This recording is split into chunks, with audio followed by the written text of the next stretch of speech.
연말이에요. 이 연말을 어떻게 보내고 계세요? 네, 연말이어서 제가 오늘은 내 삶의 의미는 무엇인가? 네, 심리학은 여러 가지 분야가 있는데요. 우리 한국에서는 프로이트의 정신분석학, 또 아들러의 개인주의 심리학이 많이 알려져 있습니다. 그런데 로고테라피, 의미치료라는 제3학파가 있습니다. 의미치료는 말 그대로 내 삶의 의미를 발견하는 심리치료법입니다.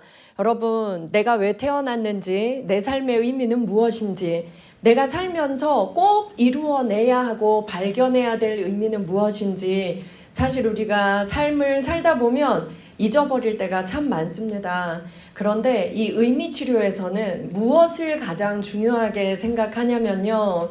자, 한번 따라 하실게요. 모든 인생에는 거룩한 의미가 있다.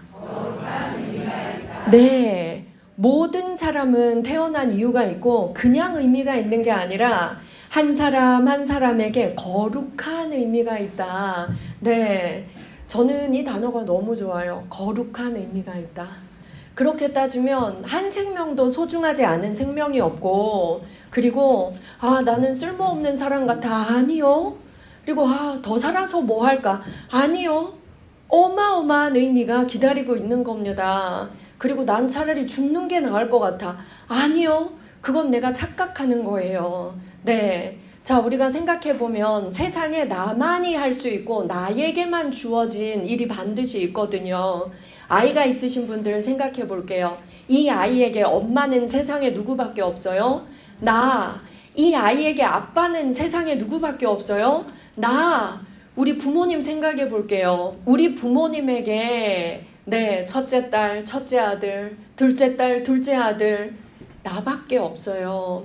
우리가 이런 식으로 하나하나 따져보면 세상에 나만이 할 수 있는 일, 나만이 가지고 있는 이름들이 있습니다. 네. 그래서 우리가 타인을 귀하게 여기고 타인과 잘 지내려면 이게 가장 기본이에요. 나 자신이 얼마나 귀한 사람인지를 인정하는 것. 네. 또 따라 하실게요. 나는 귀한 사람입니다. 나는 귀한 사람입니다. 세상에서 가장 귀한 존재입니다. 맞아요. 자, 아침에 일어나서 거울 볼 때마다 이 말을 좀 해주시면 좋겠어요. 여러분, 아이들의 자존감은 반드시 부모를 따라가거든요. 네, 제가 얼마 전에 상담하면서 8살짜리 아이인데요. 원형 탈모가 되게 심했어요. 근데 제가 이 아이가 얼마나 스트레스가 많으면 벌써 이럴까 굉장히 잘해줬어요. 그랬더니 선생님, 저한테 너무 애쓰지 마세요. 이번 생은 망했어요. 다음 생을 한번 기대해 보려고요. 이러는 거예요. 8살이. 이번 생은 망했다. 다음 생을 기대해 보겠다. 이 말을 어디서 들었을까요? 네, 어른들한테 들은 거예요. 그래서 아이들이 저는 쓸모없는 아이예요. 제 인생은 이미 망했어요. 예, 차라리 죽는 게 나아요. 죽고 싶다. 이런 말들 아이들은 자라면서 그 환경 속에서 배웠습니다. 우리가 아이들에게 물려줄 수 있는 건 유산, 명예, 권력 아니에요. 그러면 부자들 아이들 다 잘 살아야죠. 예, 재벌의 아이들도 다 잘 살아야죠. 그런데 재벌의 아이로 태어나서 정말 물질적으로 풍족한데 마약 중독, 그리고 자살 시도 참 많습니다. 알고 보면. 그렇다면 돈과 권력도 명예도 우리에게 결코 줄 수 없는 것이 내 삶의 의미, 그리고 내가 얼마나 귀한 존재인지 깨닫는 것 같아요. 네. 자, 우리가 그 사람에게서 풍기는 뭔가의 느낌, 분위기, 아우라라고 하는데요. 자존감의 아우라는 다릅니다. 사실 우리가 뭐 옷을 입고 이런 거 보면 저 사람 이제 젊었을 때는 경제 수준이 어느 정도 되는 것 같아. 뭐 잘 살아온 것 같아. 이런 거 잘 못 느껴요. 그런데 40살부터는 자기 얼굴에 책임을 지라고 하잖아요. 저는 이때부터는 돈, 권력, 명예가 아닌 것 같아요. 뭐 좋은 사람이 가장 좋아 보여요? 인상 좋은 사람. 이 인상이 좋다는 것이 타인에게 친절하고 타인에게 너그럽고 이런 인상이 좋잖아요. 그 사람들은 나 자신을 귀하게 여기고, 그리고 나 자신에게 너그럽고 나 자신에게 친절한 사람이 인상도 좋습니다. 타인에게도 그럴 수 있습니다. 네. 그래서 내가 얼마나 귀한 사람인지, 세상에 하나밖에 없는 얼마나 우주에서 귀한 존재인지 우리가 느끼고 발견해야 내 가족들에게도 내 자녀에게도 이 말을 해줄 수 있을 겁니다. 네. 나의 아우라, 어떤 아우라일까? 왠지 저 사람은 되게 교양 있어 보여요. 자기 자신에게 친절하고, 나 자신에게 좋은 강의 들려주고, 나 자신에게 좋은 책을 읽을 수 있게 권해주는 사람일 겁니다. 자, 내 삶의 의미 오늘 좀 발견해 보겠습니다. 네. 자, 이 사람이 빅터 플랭클 박사입니다. 유태인이고요. 정신과 의사였습니다. 그런데 유태인이라는 이유만으로 아우슈비츠, 죽음의 수용소로 끌려갑니다. 여러분, 자, 죽음의 수용소는 많이 들어보셨죠? 여러분, 내 삶의 의미는 무엇인지, 그리고 내가 세상에서 얼마나 귀한 존재인지 의미를 발견하게 하는 이 로고테라피, 의미 치료는 죽음의 수용소에서 탄생했습니다. 네. 그리고 여러분들이 알고 계시는 웃음 치료, 웃음 치료가 정말 즐겁고 행복한 사람들이 행복한 시기에 만들었을 것 같죠. 진짜 웃음 치료가 시작된 곳은 이 죽음의 수용소였습니다. 의외죠. 의외로 정말 삶의 모든 걸 잃었을 때, 그리고 가장 처참한 상황에 놓이게 되었을 때 사람들은 오히려 내 삶의 의미를 발견할 수 있었고 진짜 웃음 치료를 실행할 수 있었습니다. 여기 침대 보시면 4층, 5층 침대에 사람들이 짐짝처럼 들어가 있어요. 그리고 밥그릇을 베고 누워 있어요. 자, 저기는 여자 수용소, 가스실에 지금 옷을 다 벗고 발가 벗겨진 채로 가스실로 끌려 들어가는 모습입니다. 그리고 독일 나치군들이 서 있죠. 죽음의 수용소는 이렇게 인권도 어떤 존중도 없는 곳이었습니다. 이 빅터 플랭클 박사도 유태인이라는 이유로 온 가족이 끌려가요. 아버지, 어머니, 신혼부부였는데 아내, 형, 그리고 여동생 다 끌려갑니다. 아버지는 이 안에서 굶어 죽어요. 엄마는 가스실에서 죽음을 맞이합니다. 그리고 아내는 나중에 알게 된 사실이 베르벤 벤젤 수용소라는 가장 처참한 수용소에서 아주 참혹한 시체로 발견됩니다. 그리고 플랭클과 여동생만 3년 후에 살아서 나옵니다. 여러분, 이 3년 동안 견뎌낸 것도 대단하죠. 근데 살아나와도 산 사람의 삶이 아닙니다. 온 가족이 여기서 죽은걸요. 그런데 이 플랭클 박사는 3년 동안 아내의 생사도 모르고 또 아버지 어머니의 죽음을 받고 형은 참 노역하다가 골병 들어 죽어요. 네, 이런 고통을 겪지만 내가 정신과 의사로서 여기에 끌려온 데는 분명히 의미가 있을 거다. 내가 유태인으로 태어난 데도 의미가 있을 거다. 내가 의사로서 이들과 함께 있기 때문에 나는 그냥 노역하고 하루하루를 버티는 게 아니라 이들에게 내가 의미 있는 존재가 되어야겠다. 그래서 밤마다 이 수용소 안에서 상담을 실시합니다. 8시가 되면 불이 다 꺼졌대요. 모두가 이 침대 속에 구겨져 들어갑니다. 그러면 깜깜하게 불이 꺼진 이 막사 안에서 의미치료를 실시합니다. 자, 어떻게 실시했냐면요. 이 플랭클 박사는 믿었어요. 미래에 대한 꿈이 있고 목표가 있는 사람은 죽지 않는다. 미래에 대한 꿈과 목표가 있는 사람은 어떤 고통 속에서도 살아남을 수 있을 거다. 희망만 포기하지 않는다면. 가만히 보니까 이 수용소 안에서 매일 자살 시도자들이 나오는 겁니다. 그런데 이 안에 법칙이 뭐였냐면 자살 시도자를 구조하면 안 돼요. 그래서 누가 목을 매달고 있어도 지켜만 봐야 합니다. 그러면 자살 시도를 하지 않는 분위기를 만드는 것밖에 방법이 없겠죠. 그래서 어느 날은 불 끄고 누워서 사람들에게 묻습니다. 이 안에서 우리는 매일 자살 시도자를 봤어요. 자살을 시도하는 사람의 공통점이 무엇인 것 같습니까? 모두가 생각을 말하기 시작했어요. 그런데 모두가 동의한 답이 하나 나옵니다. 무엇이었냐면 미래에 대한 희망이 없는 사람이 자살 시도를 하는 것 같습니다. 모두가 맞아요. 그 사람은 미래에 대한 희망이 없었어요. 살아서 나갈 수 있다는 기대가 없었어요. 맞아요. 그래서 그날부터 플랭클은 좋습니다. 우리 꼭 살아서 나갑시다.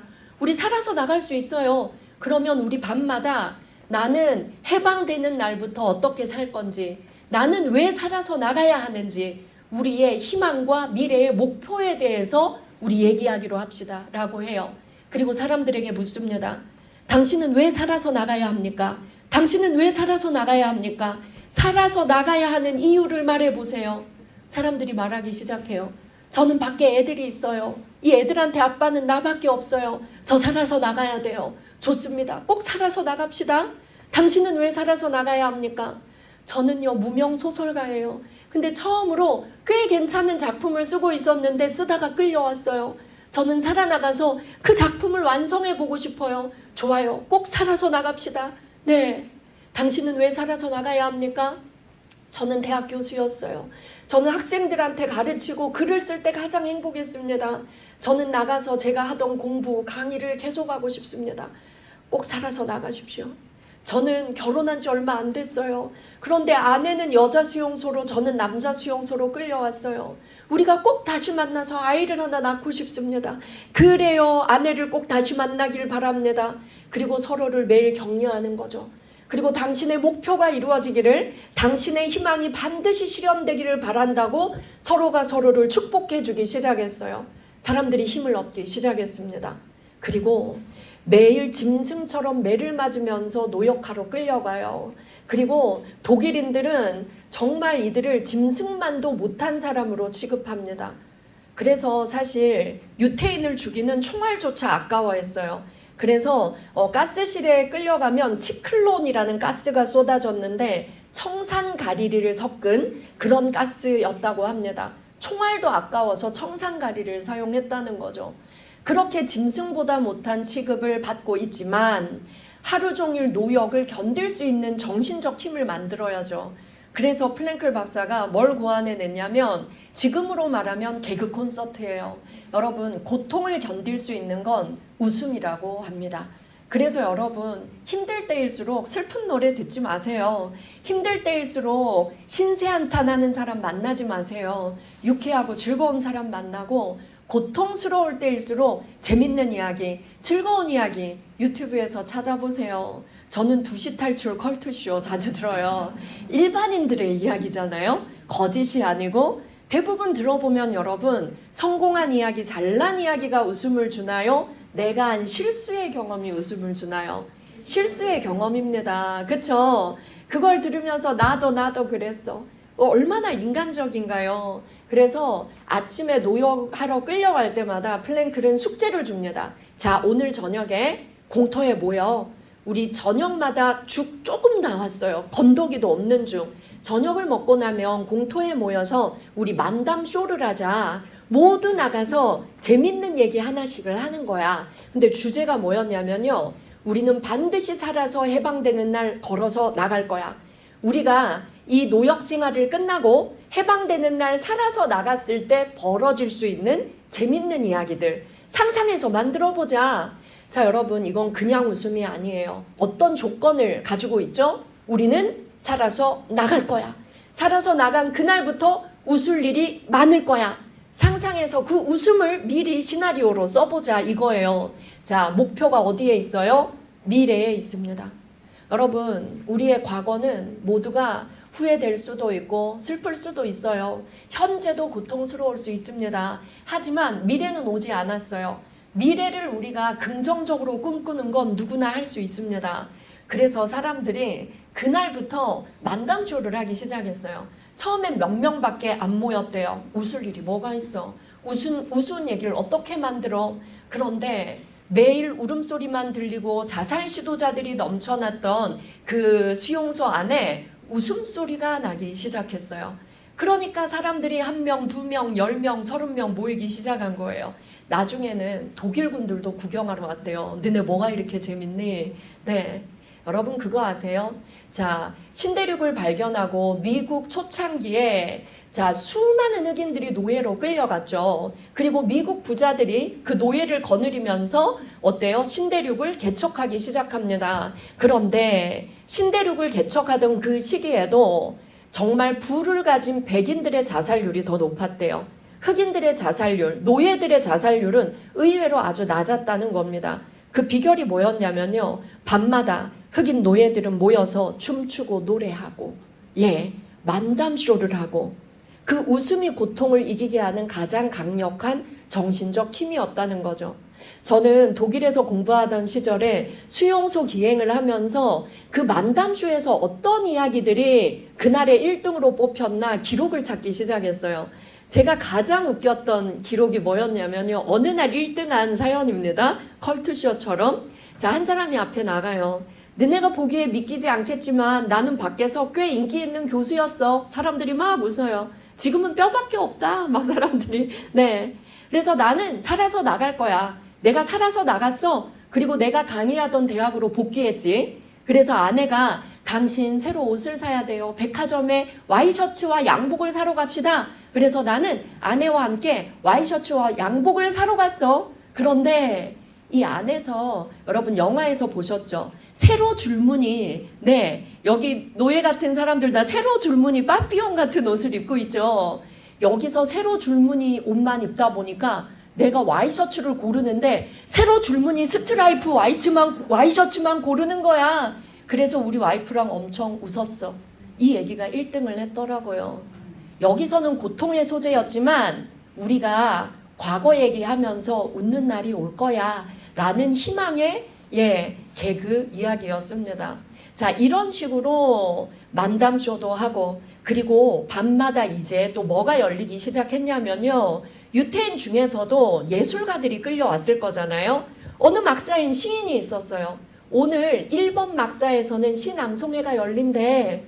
하루 종일 매 맞고 일하고 전부 배가 고프고 너무 힘든 상황인데도 사람들은 부축하면서 서로를 같이 부축하면서 가서 시낭송회에 가서 시를 들으면서 눈물을 흘립니다.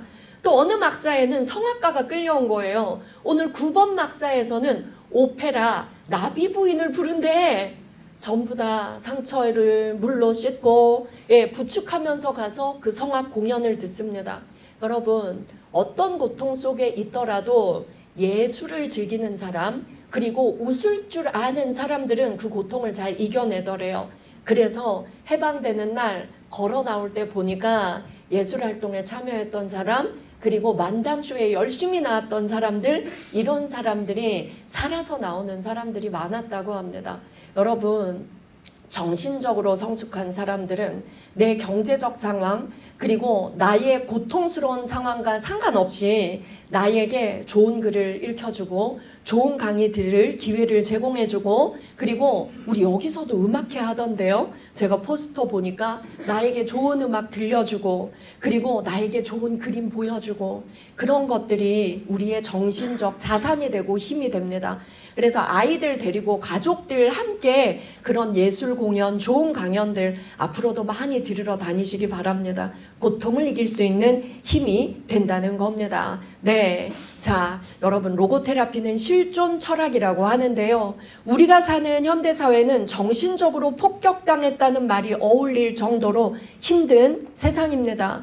플랭클은 짐승처럼 맞으며 온종일 노동을 했죠. 죽먹을 자격도 없는 인간들아 모자를 벗고 인사한 후에 받아 먹어. 이런 독일군들의 말을 들으면서 말이죠. 자, 아까 말했듯이 그들은 유대인을 죽일 때 총알조차 아까워서 치클론을 사용해서 집단 학살을 실시합니다. 그리고 우울증 환자들도 정신병자야 라고 해서 정신병원에 끌려가서 집단 학살을 당하기도 했다고 해요.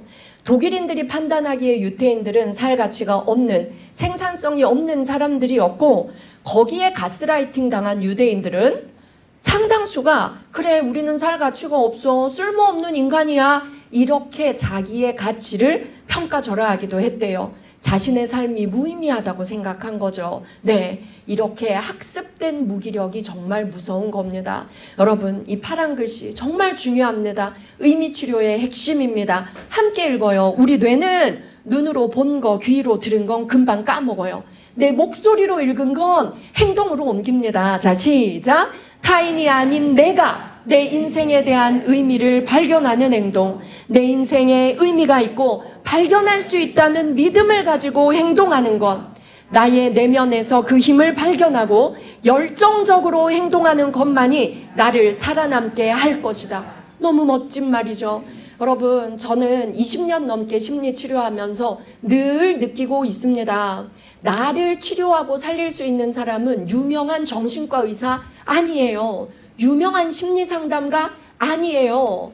나 자신입니다. 나를 살릴 수 있는 힘은 내 안에 있어요. 그런데 너무 힘들 때는 내가 할 수 없을 것만 같아요. 그런데 우리가 좋은 책 속에서, 강의 속에서 좋은 멘토를 만날 수 있다면 나 스스로 나를 치유할 수 있습니다. 그런데 더 힘들어서 책도 못 읽겠고 강의도 못 듣겠다. 이럴 때는 전문가의 도움을 좀 받는 게 좋습니다. 하지만 여러분, 내 인생에 의미가 있고 발견할 수 있다는 믿음을 가지고 살면 내 안에서 그 힘을 발견할 수 있다. 꼭 기억해 주십시오.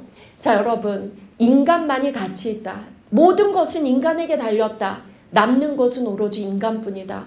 인간이 가장 고귀한 존재라는 말입니다. 돈, 권력, 명예, 목숨, 건강, 행복, 관계 하루아침에 사라질 수 있어요. 인기 있는 연예인들도 어때요? 하루아침에 그 인기 다 사라지는 거 우리는 TV에서 자주 보고 있죠. 네, 남는 것은 나의 본질입니다. 자, 수용소 안에서는요, 인간이 두 부류로 나뉘었습니다. 어땠냐면요, 감자 하나를 가지고 아버지와 아들이 개, 돼지처럼 막 싸우기도 했어요. 그런데 감자 하나를 옆에서 신음하며 죽어가는 병자에게 내가 먹지 않고 양보하는 사람도 있었습니다.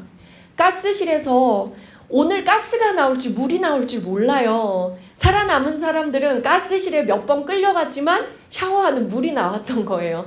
노역에 쓰기 위해서 죽이지 않았던 거죠. 여러분, 가스실에 끌려갔을 때도 정말 짐승처럼 뒹굴면서 오열하는 사람이 있었나 하면 가스실 벽에 보면 글씨들이 써 있거든요. 그 상황에서도 타인을 위해 기도하는 사람들이 있었습니다. 네, 이 세상이 끝이 아닌 걸 압니다. 오늘 설령 우리가 죽게 되더라도 이 모든 사람들이 고통을 덜 겪으며 죽게 해주세요. 이렇게 기도하는 성자와 같은 마음을 가진 사람도 있었다는 거죠. 여러분, 그 사람의 본질은 언제 드러나느냐? 모든 걸 잃었을 때 본질이 드러난대요. 그 사람의 진가가 드러난대요. 가스실에 끌려가서 이들이 가장 먼저 당한 일은 뭐였냐면 발가벗겨지고 옷을 다 빼앗기고 그리고 온몸에 털을 다 깎였대요. 여러분, 이 기록에 살펴보면요, 머리카락을 다 깎고 눈썹을 깎고 그리고 몸에 털을 다 깎고 나면 사람이 구별이 안 된대요. 잘생기고 못생기고가 없대요. 키 크고 작고 뚱뚱하고 마르고밖에 구별이 안 된대요. 그렇게 온몸에 털을 깎였을 때 인간이 겪는 가장 고통스러운 감정이 모멸감이었대요. 여러분, 모멸감이라는 감정은 한 사람을 죽일 수 있는 처참한 감정이래요. 여러분, 한번 맞춰보실게요. 모멸감을 더 아프게 받아들이는 사람이 여자일까요? 남자일까요? 여자가 더 힘들어할 것 같다. 남자입니다. 선생님 왜 남자라고 생각하셨어요? 아름다우세요. 와. 남자는 어쨌든 간에 가정을 책임을 지잖아요. 그래서 그런 것 같아요. 네, 맞아요. 남자들이 여자들보다 자존심이 훨씬 강합니다. 네, 남자가 자존심이 강하고 여자들은 무엇이 강할까요? 여자들은 자존감이 강하다. 여자들은요, 정말 위기의 상황이 왔을 때는 남자들보다 더 강했어요. 네. 그리고 아까 자존감이라는 말도 맞습니다. 내가 어떤 모멸감을 겪어도 난 살아남아야겠어. 이게 본능적인 모성애 때문에 그렇대요. 그리고 내 가족을 지켜야겠다. 이런 생각이 든대요. 그런데 남자들은 정말 한 가족을 지켜야 하고 그리고 내가 초라해지면 우리 가족이 다 초라해진다라는 생각 때문에 여자들보다 사회적 자존심이 강합니다. 그래서 모멸감에 훨씬 더 취약하다고 해요. 그런데 그 털이 다 깎이고 나면 모두가 처참한 모멸감을 느꼈다고 해요. 그래서 울부짖는 사람들이 있었다고 합니다. 그런데 그 속에서도 유머를 발산하는 사람이 있었대요. 얘들아, 너무 걱정 마. 물이 나올 수도 있어. 그리고 괜찮아. 털은 또 자라. 털은 또 자랄 거야. 한 달 뒤면 원래 모습 돌아올 거야. 근데 나는 털 깎고 나니 괜찮기도 하다. 네가 잘생기고 나 못생겼다 그랬는데 깎고 나니까 너나 나나 비슷하게 생겼다. 이러고 사람들을 막 웃기는 사람도 있었대요. 네, 웃음은 이렇게 우리의 고통을 훨씬 더 완화하는 데 도움이 되었다. 이런 기록들도 있습니다. 자, 여러분 파란 글씨 또 읽어주세요. 시작. 절망 속에도 반드시 희망이 있고 모든 존재에는 거룩한 의미가 있다. 모든 사람의 인생에는 발견되길 기다리는 의미가 있다. 제가 상담하다 보면 우울증이 심한 사람들, 과거에 대한 후회가 심한 사람들의 대부분이 왜 살아야 하는지 모르겠어요. 앞날을 생각하면 너무 절망스러워요. 이때까지의 삶이 너무 힘들었기 때문에 앞으로의 삶도 고통스러울 것 같아요. 라고 말하는 사람들이 있습니다. 그런데 여러분, 제가 상담하면서 느끼는 게 뭐냐면요. 한 사람의 인생에 행복의 양도 똑같이 주어져 있고 고통의 양도 똑같이 주어져 있는 것 같아요. 누군가의 삶은 굉장히 평탄해 보입니다. 평생 그 사람은요, 만약에 90세에 돌아가셨다. 그 고통을 나누기 90으로 90개로 쪼개서 1년마다 겪었기 때문에 고통이 별로 없어 보이는 거예요.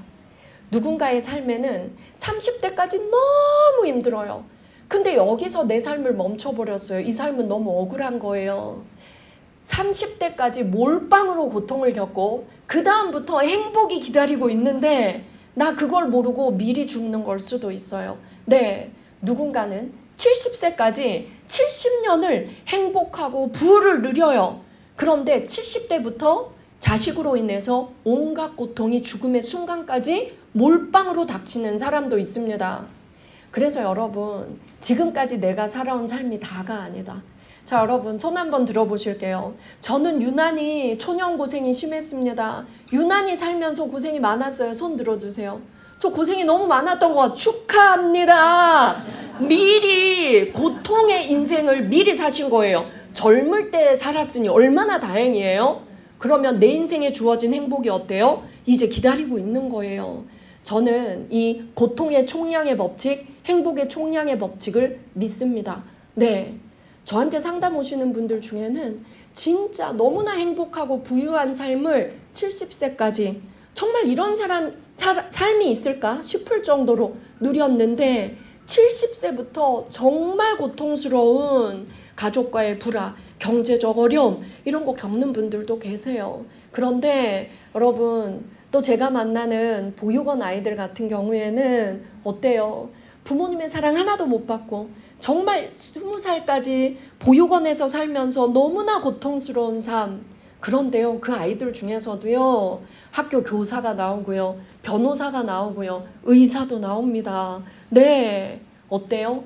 미리 겪은 거죠. 그래서 저는 저희 보육원 아이들에게도 얘들아, 관점을 달리하면 돼. 선생님이 상담을 오래 해보니 너네는 19살까지 인생의 고통을 몰빵으로 다 미리 겪었어. 그래서 앞으로 남아있는 행복이 더 많아.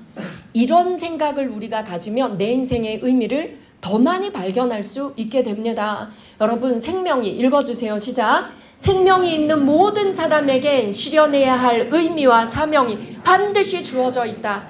삶의 의미는 만드는 것이 아니라 발견하는 것이다. 태어날 때부터 존재하며 손상되지 않는다. 네, 자, 나만이 가지고 있는 사명, 나만이 할 수 있는 일이 있습니다. 네, 내가 부모로서, 내가 자녀로서, 또는 종교생활 하시는 분들은 종교단체 안에서, 또는 여러분, 사실 내가 가장 의미 있는 삶을 살 수 있는 방법 중에 하나가 자원봉사입니다. 내가 타인에게 도움을 주는 삶, 이건요, 고귀한 정신을 가진 사람만 할 수 있는 겁니다. 내가 타인을 위해서 30분만 봉사할 수 있어도 내 삶은 정말 의미 있고 고귀한 정신적 가치를 실현하는 것입니다. 자, 우리 연말에는 종이를 펼쳐놓고 나만이 할 수 있는 일, 나에게 주어진 책임과 사명은 무엇일까 한번 써보는 것도 좋겠습니다. 저는요, 제가 애들 키우고 그냥 우리 가정 꾸려온 거 외에는 뭐 별로 한 일이 없는 것 같아요. 그게 얼마나 어마어마한 일인데요. 한 가정을 잘 꾸린다는 거, 자식을 키워낸다는 거, 생명을 창조하고 생명을 키워낸 일이잖아요. 또는 내가 부모님을 잘 모셨다는 거, 얼마나 고귀한 일인지 모릅니다. 내가 하나하나 써보면 내가 의미 있게 한 일들을 발견할 수 있습니다. 또 우리 함께 읽어요. 시작. 내가 겪고 있는 시련 속에서 의미를 찾음으로써 고통을 이겨낼 수 있는 잠재력을 우리는 내면에 가지고 있다. 왜 살아야 하는가? 내 삶의 의미는 무엇인가? 적극적으로 찾아 나설 때 의미는 비로소 발견할 수 있다. 보물찾기 같은 거예요. 초등학교 소풍 때 선생님들이 보물찾기 했죠. 네, 보물이 없는데 거짓말로 보물이 있다 찾아라 했나요? 아니면 진짜 숨겨진 보물이 있는데 내가 못 찾았나요? 진짜 숨겨진 보물은 있어요. 그래서 열심히 노력해서 발견하면 기분이 어땠어요? 너무나 기뻤어요. 이게 바로 삶의 의미예요. 발견할 때마다 너무나 기쁜 거죠. 내가 몰랐는데 봉사를 해보니까 사람들이 나한테 고마워하네? 와, 별거 아닌데 이렇게 누군가에게 도움을 줄 수 있구나. 삶의 의미를 발견하는 거죠. 또 하나, 안 좋았던 관계, 내가 노력해서 내가 먼저 화해를 청하고 내가 먼저 다가가서 그 관계가 회복되었을 때 이건 놀라운 관계의 창조예요. 그때 나는 또 깨닫게 됩니다. 나는 화해 잘하고 용서 잘하는 사람이구나. 나는 참 좋은 사람이구나. 의미를 또 발견하는 겁니다. 네. 그리고 내가 내 자녀에게 사실 사랑한다는 말보다 미안하다는 말 속에서 아이들은 부모를 더 존경하게 된대요. 우리 부모님은 실수할 수 있지만 사과할 수 있고 먼저 손 내미는 사람이구나. 네, 내가 그렇게 누군가에게 미안해 관계의 회복을 위해서 노력할 때 내 자녀는 나를 더 존중하고 존경하게 될 거다. 그럴 때 우리는 부모로서도 참 의미 있는 존재가 되는 거죠. 보물을 찾는 마음으로 우리는 열심히 내 인생의 의미를 찾아야 합니다. 자, 일본에는 90세에 글을 쓰기 시작해서 시인이 된 할머니도 계시고요. 그리고 우리나라에도 요즘 노인들이 글 쓰는 거 정말 유행처럼 복지관, 도서관 이런 데서 많이들 하시더라고요. 저는 얼마 전에 시골 도서관에 갔다가 너무너무 감동적인 시화를 발견했어요. 그 할머니가 진짜 초등학생보다 글씨를 못 썼더라고요. 70세에 한글을 배우기 시작한 분이었다고 했습니다. 젊은 남녀가 뽀뽀하는 그림을 그렸어요. 입만 이렇게 나와서 둘이 뽀뽀하고 있는 그림이에요.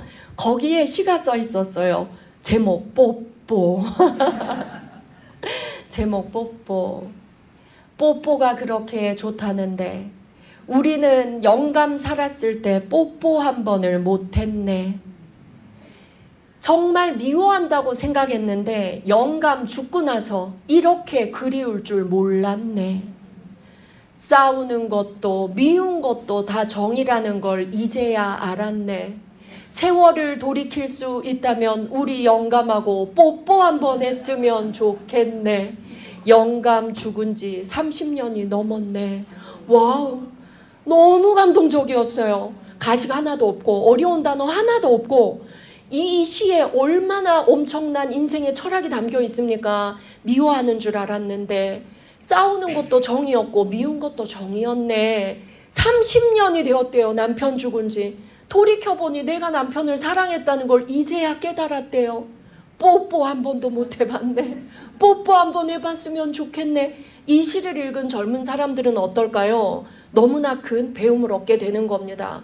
아, 우리가 이렇게 미워서 투닥투닥 해도 이게 사랑이고 정이구나. 나중에 내 배우자 죽고 나서 30년 뒤에 나도 후회할 수 있겠구나. 오늘 가서 화해해야지. 얼마나 엄청난 인생의 철학이자 사랑의 철학이 담겨 있나요? 글을 쓰십시오. 글을 쓰십시오. 자, 우리는 죽고 나면 내 자녀에게 좋은 말 해줄 수가 없어요.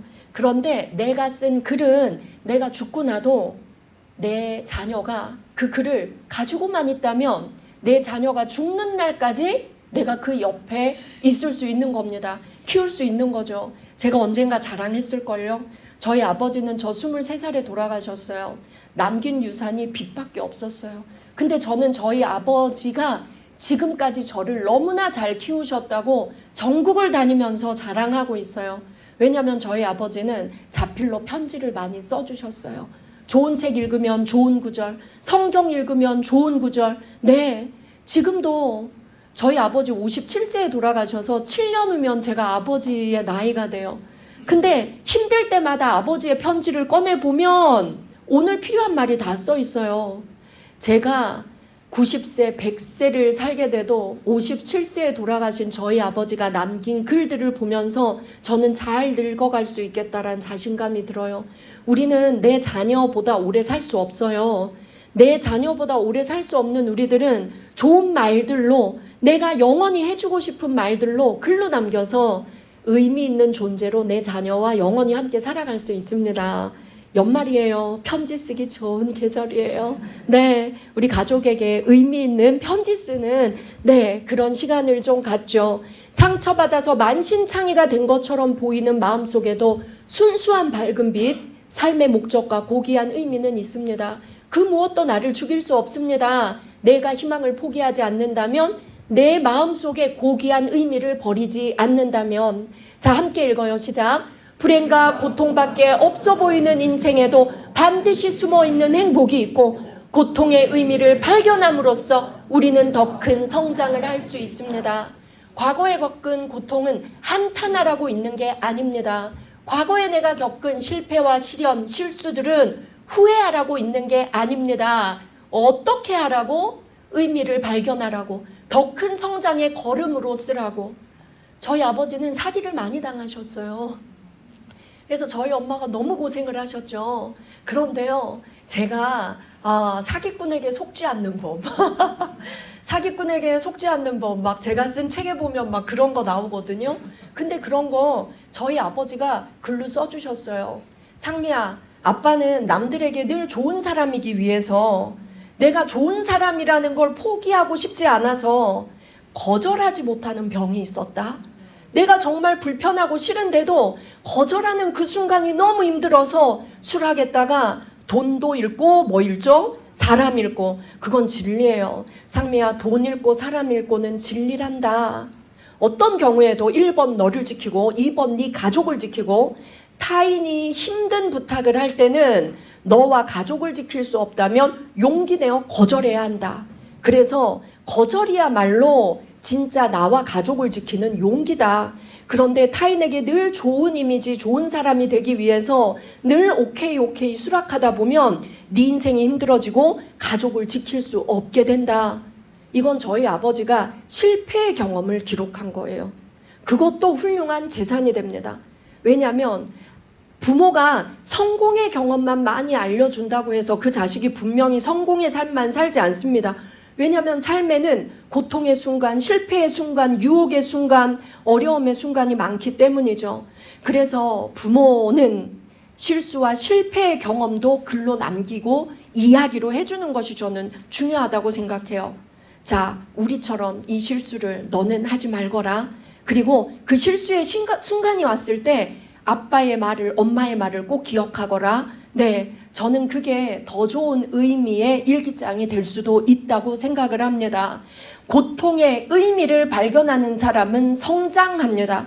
그런데 고통의 의미를 발견하지 못하는 사람은 계속 과거를 후회하고 한탄하는 삶을 살아갑니다. 네, 자, 내가 크게 투자에 실패했나요?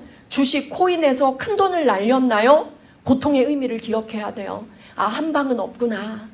그리고 땀으로 버는 돈이 가장 의미 있구나. 그리고 큰 욕심 내면 실수할 수 있구나. 비싼 수강료 내고 많이 배웠다. 그러면 다음에 이 실수를 우리가 거듭하지 않을 거잖아요. 의미를 발견하면 됩니다. 네, 그래서 자, 마지막 문장 읽어요. 시작. 의미 없어 보이는 고통도 가치 있는 업적으로 바꿀 수 있는 힘이 있다. 네. 그래서 저는 요즘 사기꾼의 심리에 대한 책을 쓰고 있어요. 왜냐하면 착하고 선한 사람들이 안 당하게 하려면 사기꾼의 심리를 알면 휘말리지 않을 거잖아요. 저도 사기 꽤나 당해봤거든요. 그리고 교도소 교육 14년 하면서 정말 고지능의 사기꾼들을 많이 만났어요. 그래서 그들에게 늘 물어봤어요. 어떤 사람들을 공략했냐고. 그랬더니 알려주더라고요. 여러분, 사기꾼이 공략하는 사람 어떤 사람인지 아세요? 아셔야 돼요. 네, 1번 자기 자신을 믿지 못하는 사람이에요. 나 자신을 믿지 못하고 나를 평가절하하는 사람. 저는 그거 못해요. 저는 투자만 하면 다 실패해요. 저는 인복이 없어요. 저는요, 제 결정을 못 믿어요. 저는 그래서 앞으로 어떻게 살아야 될까 되게 걱정돼요. 여러분, 이런 얘기는 내 가족과만 해야 합니다. 자, 이렇게 나는 부족한 사람, 실수하는 사람, 실패하는 사람, 뭐든 좋은 결정 못하는 사람, 이런 이미지를 주면 친절한 사기꾼이 옆에 옵니다. 내가 도와줄게. 나를 믿어. 네.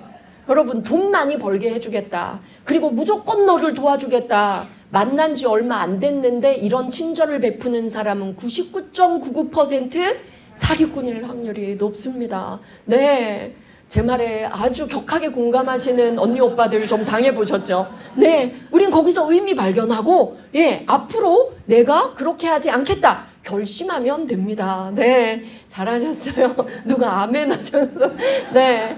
여러분, 미래에 대한 믿음을 상실하면 죽을 수도 있다. 실제로 죽음의 수용소에서 미래에 대한 믿음과 희망이 없는 사람은 장염만 걸려도 죽는 사람이 있었어요. 그리고 아주 작은 질병에도 취하겠어요. 그런데 몸이 약하고 나이 든 사람도 나 살아서 나가야 돼. 나가야 될 목표와 이유가 있어. 이런 사람들은 이를 닦지 않아도 잇몸이 더 건강해지고, 그리고 어떤 질병에 걸려도 약을 먹지 않았는데도 금방 다시 낫더라. 이런 경험의 기록들이 꽤 있습니다.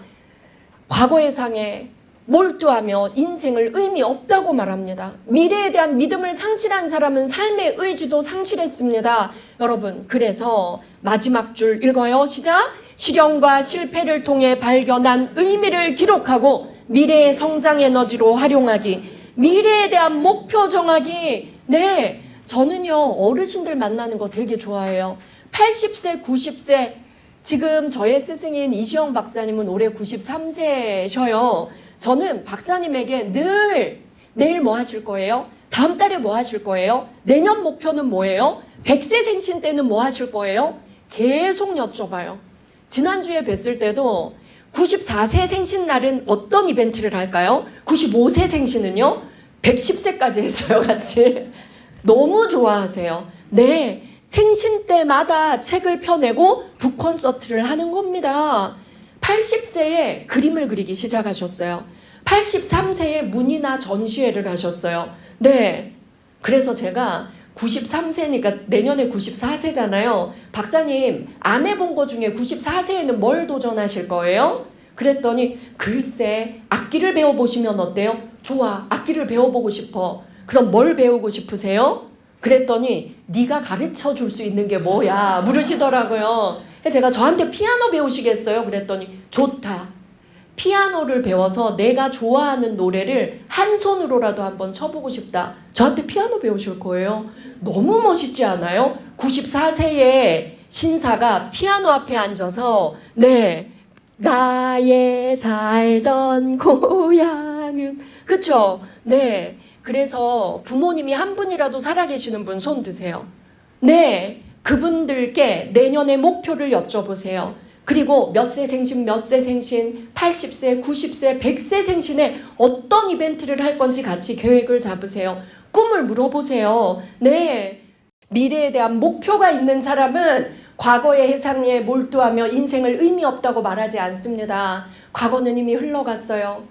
과거가 힘들었다면 얼마나 다행입니까? 고통이 이미 흘러갔어요. 그래서 우리는 미래에 기대를 가지고 설레는 마음으로 미래를 살 수 있습니다. 네. 자, 인간은 어떤 환경 속에서도 살아남을 수 있더래요. 더 이상 잃을 것이 없어졌을 때 생존에 필요한 두 가지 감각이 발동합니다. 무엇과 무엇이라고요? 유머와 궁금증. 네. 온몸에 털이 깎이고 모든 걸 잃었을 때 우스꽝스러워진 몸뚱아리를 보며 서로 웃겨주기 위해 안간힘을 쓰기 시작했다. 유머였어요. 다음에는 무슨 일이 일어날까? 살아남을 수 있을까? 궁금증이 발동했어요. 네, 여러분, 우리가 힘든 상황일수록 가족이 얼굴 보고 웃고, 그리고 내년에는 어떤 좋은 일이 생길까?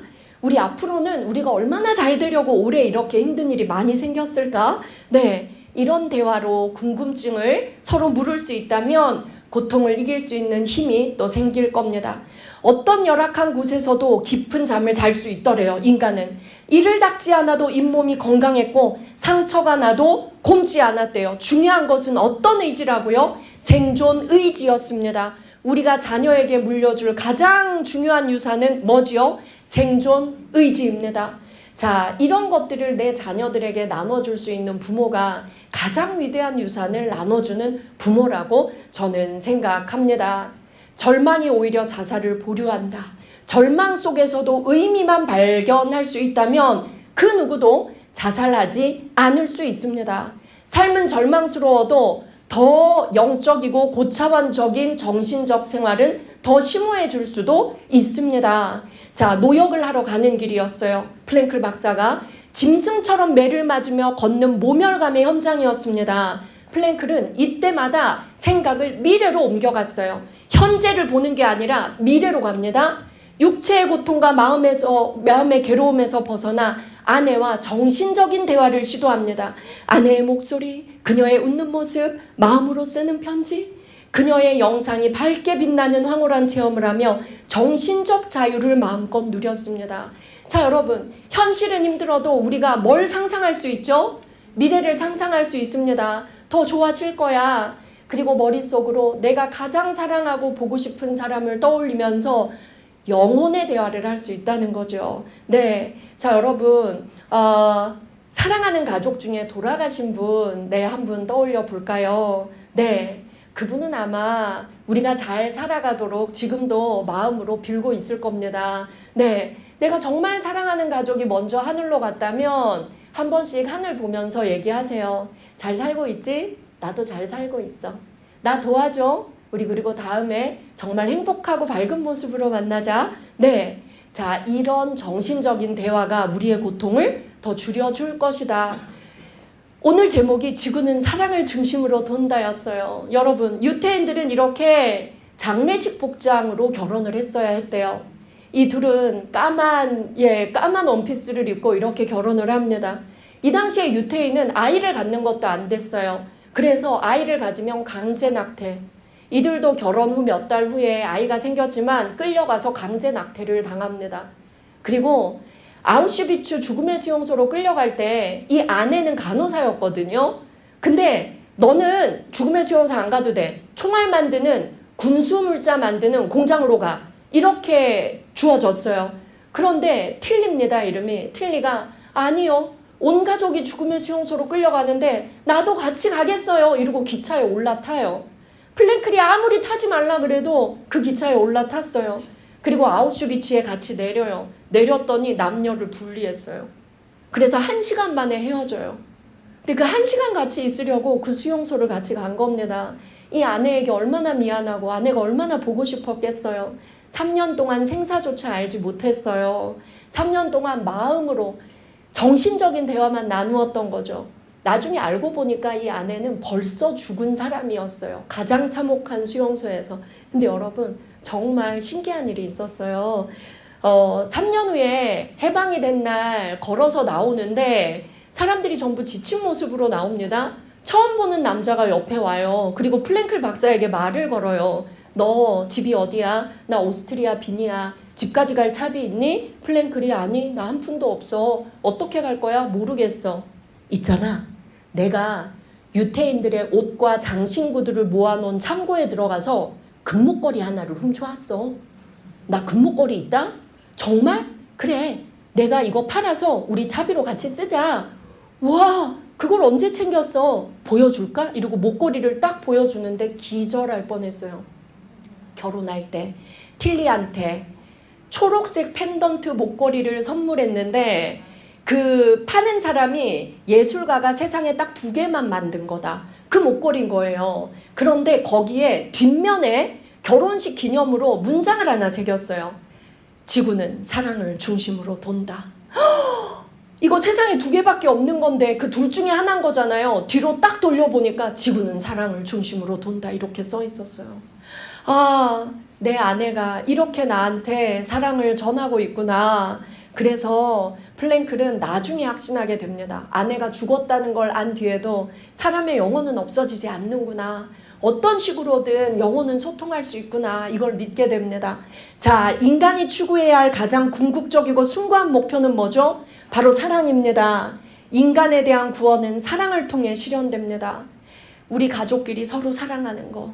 우리가 서로 사이가 안 좋아졌는데 한 사람이 용기를 내어서 회복으로 다가가는 건 고귀한 사랑입니다. 가족이어서 더 미울 때도 있어요. 가족이어서 더 아플 때도 있어요. 네.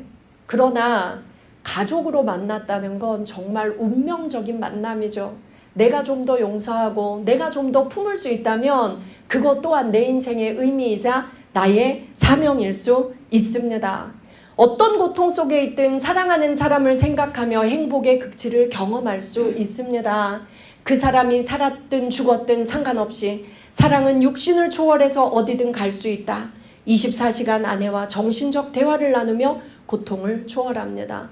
그리고 나서 이제 해방되고 오스트리아 비엔나로 돌아왔을 때 플랭클은 아내가 죽었다는 소식을 듣고 정말 통곡하면서 웁니다. 실컷 울고 나서 친구 정신과 의사에게 말합니다. 왜 나는 살아남았을까? 온 가족이 다 죽었는데 나만 살아남았을 때는 이유가 있을 거야. 나만 살아남겼을 때는 신이 나에게 기대하는 게 있을 거야. 나이기 때문에 할 수 있는 일이 있나 봐. 그러면 나만이 할 수 있는 일이 뭘까? 아, 나처럼 온 가족이 죽은 사람들 있겠지. 그리고 유태인이어서 만신창이가 된 사람이 있겠지. 그리고 삶의 의미를 찾지 못해 자살하고 싶은 사람이 있겠지. 그러면 내 경험과 내 삶을 얘기해 주면서 내가 치료한다면 훨씬 더 위로가 될 수 있지 않을까? 나 또한 죽음의 수용소에서 내 아내는 이렇게 죽고 아버지, 어머니, 형은 이렇게 죽었어요. 나도 모든 걸 잃었어요. 근데 미래에 대한 희망을 잃지 않으니까 살아갈 수 있네요. 그리고 만신창이가 된 내 삶의 이야기가 죽고 싶은 당신에게 희망이 될 수 있다면 제 얘기를 얼마든지 해드릴게요. 그래서 93세에 돌아가실 때까지 정말 많은 우울증 환자들을 살렸고요. 그리고 오스트리아 비엔나에서 죽고 싶은 청소년들 무료 상담을 계속했습니다. 3년 동안 집중적으로 했대요. 그런데 이 플랭클 박사가 3년 동안 죽고 싶은 청소년들 무료 상담을 계속하는 동안 비엔나에는 3년간 청소년 자살률이 0%였대요. 네. 그래서 93세까지 세상에 모든 걸 잃은 사람, 망했다고 생각하는 사람, 가족을 잃은 사람, 하루아침에 사고로 장애인이 된 사람, 수많은 절망, 최고의 절망을 겪은 사람들을 만나서 심리치료하는데 인생을 바치고 돌아가십니다. 그리고 의미치료라는 것이 오늘날까지도 많은 사람들에게 도움이 되고 있습니다. 자, 여러분, 이 무대를 상상해 주십시오. 자, 이 무대 위에 내가 서 있다고 상상해 주십시오. 나의 모습을 이 무대에 세우세요. 자, 이게 바로 인생입니다. 여러분, 우리의 인생은 이 무대 위에 서 있는 주인공입니다. 내가 주인공이에요. 그리고 객석에는 누가 앉아 있다고 상상하시냐면요. 내가 과거에 만난 사람, 오늘 만나고 있는 사람, 또 미래에 만나게 될 사람들이 다 앉아 있어요. 내 자녀가 결혼할 대상자, 앞으로 태어날 손자, 손녀까지 다 앉아 있다고 상상하세요. 네, 나는 이 무대에 서 있는 1인 주인공입니다. 그러면 어떻게 공연을 이끌어 가야 돼요? 최선을 다해야 돼요. 매 순간. 그쵸?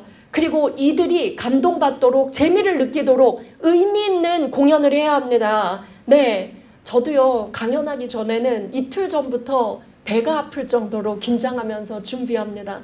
강연이 끝나고 나면 그 다음날 힘이 하나도 없어요. 에너지를 다 써서. 왜요? 나의 공연을 지켜볼 관객들에게 1분 1초도 실망 주지 않기 위해서, 이분들에게 최대한 의미 있는 시간을 선사하기 위해서 우리의 인생이 이런 거래요. 무대 위의 주인공으로서 1분 1초도 의미 없는 시간을 보내지 않는 것. 여러분 함께 읽어주세요. 시작. 나는 우주에서 하나밖에 없는 귀한 존재이자 내 삶의 주인공. 비굴하지 않게 시련을 이겨내자. 헛되게 죽지 말자. 모든 사람은 헛되게 죽고 싶지 않은 욕구가 있다. 나만이 가진 사명감, 책임감은 무엇인지 꼭 집에 돌아가셔서 써보시기 바랍니다. 내 자녀에게 물려줄 수 있는 최대의 유산이 이런 메시지입니다. 네, 저는 저희 아버지를 정말 존경하게 된 한순간을 잊지 못합니다. 저희 아버지는, 저는 부산에서 자랐거든요. 그런데 그 당시에 저희 아버지는 한양대 공대를 나온 사람이었어요. 서울에 유학한. 그래서 지방에서는 한양대 공대 나온 아버지 잘 보기가 어려웠습니다. 근데 저희 아버지는 굉장히 힘든 삶을 사셨어요. 그리고 저희 아버지가 학원 사업을 하다가 정말 폭삭 망했어요. 그래서 진짜 어려워지셨어요. 그래서 학원 문을 닫고 모든 걸 처분하고 나니까 빚밖에 안 남았어요. 그런데 그 다음 날부터 아버지가 우린 집에 계실 줄 알았어요. 그 다음 날 새벽에 아버지가 나가셨어요. 계속 새벽에 나가시더라고요. 제가 어느 날 아버지 책상 위에서 이력서를 발견했어요. 그때 저희 아버지가 54세였거든요. 네. 아버지의 이력서를 봤는데 가짜 이력서였어요. 이렇게 좋게 우리가 거짓말한 이력서들은 뭐 뉴스에 한 번씩 나오잖아요. 근데 저희 아버지는 아주 학력을 낮춰서 대학도 안 나온 그런 이력서를 썼더라고요. 54세의 남자를 채용해 줄 곳을 아버지가 못 찾으신 거예요. 그리고 학력이 높으니까 오히려 취직이 안 되는 겁니다. 그래서 아버지는 실업계 고등학교를 나온 고졸로 아버지가 이력서를 썼더라고요. 그리고 아버지가 어느 날부터 갑자기 막 추리닝이랑 막 허름한 옷들을 챙겨서 아버지가 나가기 시작했어요. 그래서 제가 아버지 뒤를 밟았어요. 대학교 1학년 때 아버지 뒤를 밟았더니 저희 아버지가 주유소에서 일하고 계시더라고요. 근데 저는 그날이 가장 자랑스러웠어요. 우리 아버지는 하루도 쉬지 않고 아버지의 모든 걸 내려놓고 우리를 위해서, 우리 그때 셋 다 대학생이었거든요. 우리를 위해서 주유소에서 일하시는구나. 근데 더 존경스러웠던 건 그 주유소에서 일하는 젊은 사람보다 저희 아버지가 제일 열심히 뛰어다니고 제일 밝게 웃으면서 손님들 차에 쓰레기까지 받아서 버려주시더라고요. 그래서 그걸 보고 저도 아르바이트를 구하기 시작했습니다. 주유소에 취직했어요. 그때는 막 주유소들이 막 경쟁이 막 96년도 경쟁이 엄청 치열해지면서 막 주유소 길가에 예쁜 아가씨들이 나와서 막 춤추면서 막 들어오세요 이럴 때였어요. 길에서 춤도 추고요. 차가 들어오면 오라이 막 이런 것도 하고요. 아빠가 하는 걸 보고 나니까 저 또한 하나도 부끄럽지 않게 하게 되더라고요. 그래서 아침부터 저녁까지는 주유소에서 일하고 저녁에 애들이 학교 마치고 돌아올 시간 되면 하루에 과외를 3개, 4개 하러 다녔어요. 그럴 수 있었던 건 아버지가 보여준 모습이었어요. 땀 흘리면서 버는 돈은 부끄럽지 않다. 네, 우리 아버지도 하는데 내가 못할 게 뭐야. 전 이게 아버지가 저에게 준 가장 위대한 유산이었습니다. 저는 아르바이트 제가 해본 게요. 제가 다 세보니까 20개가 넘더라고요. 네, 저는 치킨도 되게 잘 튀겨요. 치킨집에서 알바를 했었는데 너무 잘해가지고 제가 또 손님한테 엄청 잘했어요. 또 알바도 열심히 하면서 과 대표도 늘 했어요. 그러니까 과 행사를 우리 과 애들이 다 그 치킨집에서 하는 거예요. 사장님이 얼마나 예쁘겠어요. 매출을 막 올려요. 그래서 다른 애들보다 알바비를 많이 받았어요. 딴 애들 1,500원 받을 때 1,900원 받았어요. 그리고 제가 나중에 4학년이 되면서 이제 몸으로 하는 알바는 그만해야겠어요. 제가 그만둔다 그랬더니 사장님이 울었어요. 막 울면서 이제 나는 망했다. 그러면서 저에게 네가 이 가게 인수하면 안 되겠니? 이랬어요. 그런 생활력을 물려주신 저희 아버지께 전 지금도 감사하고 있습니다. 제가 어느 날 모든 걸 다 잃고 강의를 할 수 없게 되는 날이 와도 전 두렵지 않을 것 같아요. 치킨 튀겨도 저는 정말 잘 튀길 자신이 있어요.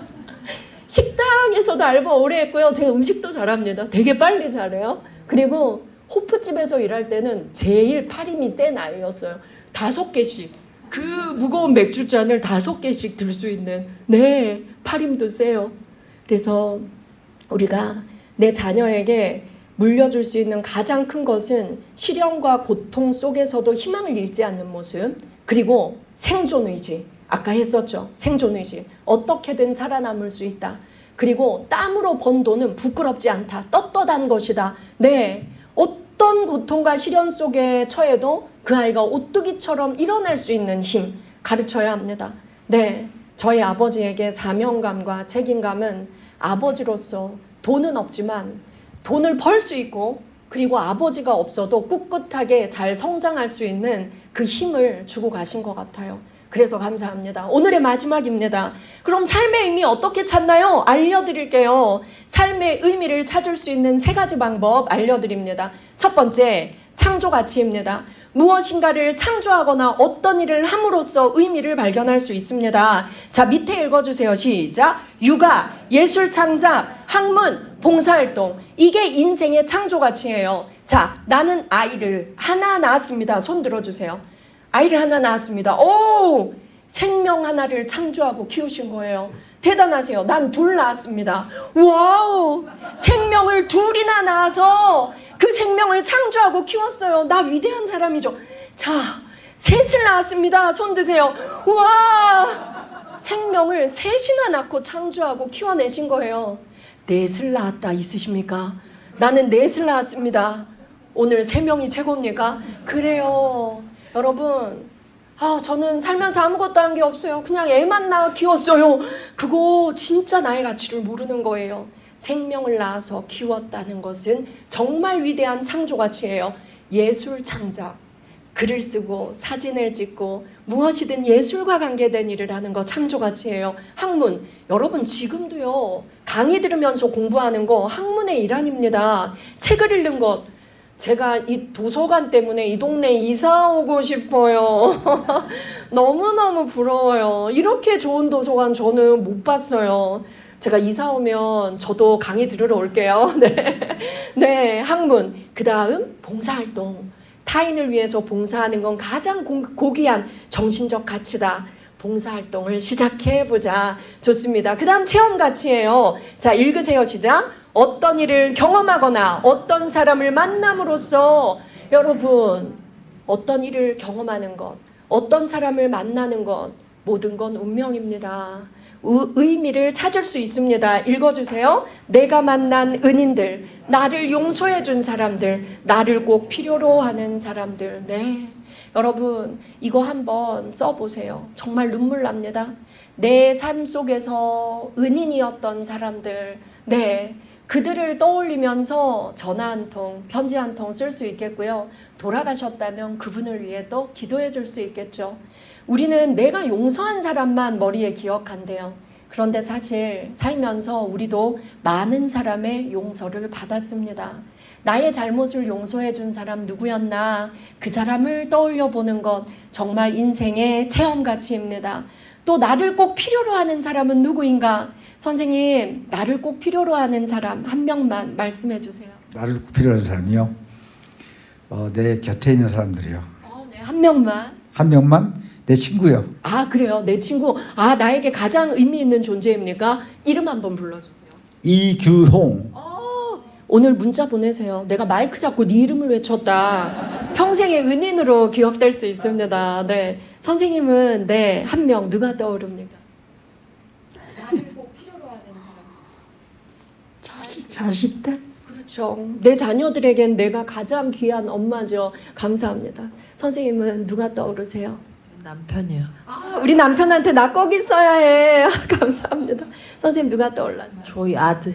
아들에게 나는 꼭 필요한 엄마입니다. 좋습니다. 네, 나를 용서해 준 사람 혹시 떠오르세요? 네, 나를 용서해 준 사람. 저는 저희 아버지한테 너무너무 죄송했어요.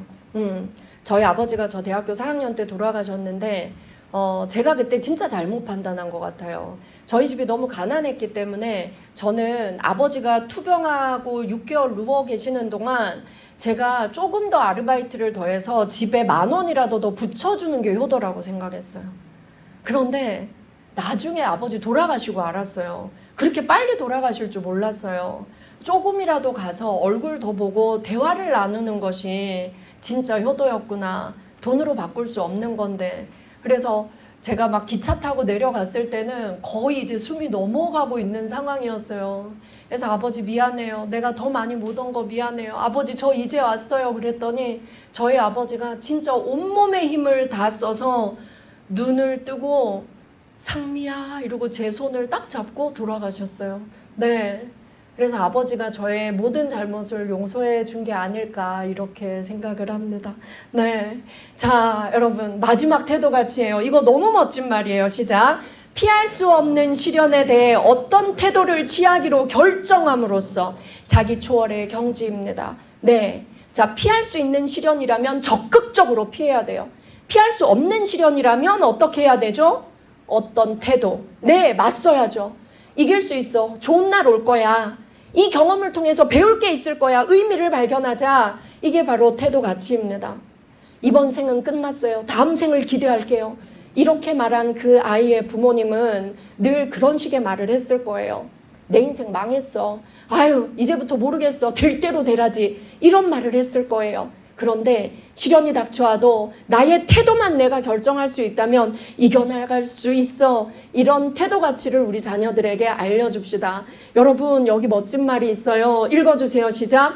왜 살아야 하는지 아는 사람은 그 어떤 상황도 견뎌낼 수 있다. 니체의 말입니다. 왜 살아야 하는지 아는 사람은 어떤 시련도 견뎌낼 수 있습니다. 우리는 할 수 있습니다. 자, 그 다음 빅터 플랭클의 말이에요. 읽어요. 시작.